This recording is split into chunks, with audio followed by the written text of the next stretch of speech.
Halo, perkenalkan kami dari kelompok 5 dan di video ini kita akan membahas mengenai penelitian yang sudah kami teliti dan analisis mengenai perbandingan penggunaan internet di setiap kawasan benua. Sebelum itu perkenalkan, nama saya Muhammad Karof Ardafa Barus. Saya hari ini menjelasin tentang materi yang akan dipresentasikan oleh saya dan teman-teman saya yang bernama Muhammad Raifif Raditya, dan yang kedua adalah Justin Jeremia. Pada video ini kita akan membahas materinya. Materi yang akan dibahas adalah pendahuluan yang berisi latar belakang dan tujuan.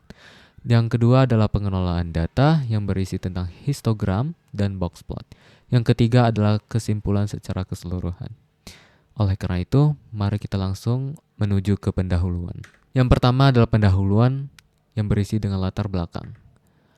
Di dalam era digital, akses internet di setiap kawasan memainkan peran kunci yang sangat penting dalam perkembangan sosial dan ekonomi global. Namun, terdapat ada variasi signifikan dalam akses internet di setiap kawasan.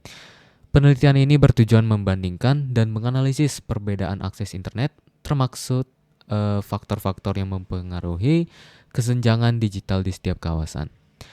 Dan tujuan penelitian akan bertujuan untuk membandingkan penggunaan internet di setiap kawasan, menganalisis sebaran data dan memahami faktor-faktor pengaruh. Dan tujuan akhirnya adalah memberikan wawasan kunci untuk pengembangan teknologi dan kebijakan di setiap kawasan. Langsung kita masuk ke dalam materi kedua, yaitu mengenai pengolahan data. Nah, yang pertama adalah pengolahan data yang berhubungan dengan histogram. Sebelum itu, kita harus mengetahui dulu apa itu histogram secara general dan berdasarkan data-data yang sudah kami ambil. Histogram adalah alat visual untuk melihat pola dalam data penggunaan internet. Kami membagi data ke dalam bin dengan rentang 15,9 juta pengguna internet. Histogram membantu kita melihat distribusi data dengan jelas, termasuk frekuensi tertinggi yaitu 139 di bin 15.901.620 pengguna internet. Hal ini membantu kita memahami variasi dalam pengguna internet di berbagai negara dan wilayah. Nah, berdasarkan grafik yang sudah dilihat dalam slide ini, bisa dilihat ya, kalau di histogram yang kami berikan dengan nilai yang paling tertinggi yaitu 15,9 juta memiliki frekuensi tertinggi, yaitu sebanyak 139. Hal ini mengindikasikan bahwa sebagian besar negara atau wilayah memiliki jumlah pengguna internet dalam rentang tersebut. Namun, terdapat bin-bin lain dengan frekuensi yang berbeda, yang menunjukkan variasi dalam distribusi data. Beberapa bin memiliki frekuensi 0 yang menandakan bahwa ada negara atau ada wilayah yang tidak memiliki pengguna internet dalam rentang bin tersebut.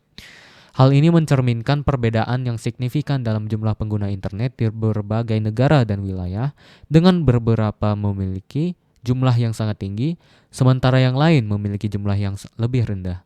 Oleh karena itu, histogram ini memberikan gambaran kepada kita secara visual yang dapat membantu dalam memahami sebaran data pengguna internet di seluruh negara dan setiap wilayah.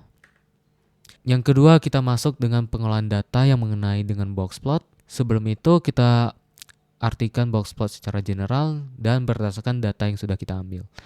Sebagai alternatif untuk histogram, kami juga menggunakan boxplot sebagai alat visual untuk menggambarkan distribusi data ini. Dalam pemilihan bin awal, kami memutuskan untuk mengelompokkan data ke dalam boxplot untuk menggambarkan variabilitasnya. Boxplot memungkinkan kita untuk dengan jelas melihat distribusi data melalui median, kuartil 1, 2, dan kuartil 3, dan pencilan data. Ini memberikan pemahaman yang lebih mendalam tentang sebaran data serta identifikasi tren dan pola dalam data dengan cara yang efektif. Dengan demikian, penggunaan boxplot adalah alat yang berharga dalam pemahaman data dan dapat mendukung pengambilan keputusan berdasarkan bukti. Berdasarkan grafik yang sudah kita lihat, tampak jelas dalam boxplot yang sudah diberikan nilai penggunaan internet yang paling tertinggi yaitu terdapat di Amerika Utara, yang memiliki rentang yang lebih luas dibandingkan dengan kawasan lainnya, serta memiliki median yang lebih tinggi. Boxplot ini juga menunjukkan adanya outlier, yang mengindikasikan kawasan atau negara dengan jumlah pengguna internet yang signifikan dan tidak biasa dibandingkan dengan wilayah yang lain. Penting untuk diperhatikan bahwa boxplot ini memberikan gambaran visual yang membantu dalam memahami variasi data pengguna internet di seluruh negara dan wilayah. Ini juga membantu dalam mengidentifikasi tren dan perbedaan antara kawasan yang dianalisis. Dan yang terakhir kita sudah masuk dalam kesimpulan. Di kesimpulan ini dari data-data yang sudah kita jelaskan berdasarkan histogram dan boxplot, kita dapat menyimpulkan bahwa Amerika Utara adalah kawasan yang memiliki jumlah pengguna internet yang lebih besar daripada dibanding dengan kawasan yang lain seperti yang kita lihat di dalam boxplot. Selain itu, kita juga bisa melihat bahwa perbedaan ini mungkin dipengaruhi oleh faktor-faktor seperti populasi dan perkembangan teknologi di setiap kawasan. Dengan menganalisis data ini, kita bisa memberikan pandangan yang berguna tentang sebaran penggunaan internet di seluruh dunia. Dalam era digital yang semakin berkembang, pemahaman tentang penggunaan internet menjadi semakin penting dan analisis data adalah alat yang kuat untuk membantu kita mengungkap rahasia di balik tren dan pola yang ada. Dan akhirnya kita sudah mencapai di titik di mana penelitian mengenai perbandingan penggunaan internet di setiap kawasan benua sudah berakhir. Saya sebagai perwakilan dari kelompok 5 pamit bermundur diri. Terima kasih, sampai jumpa lagi.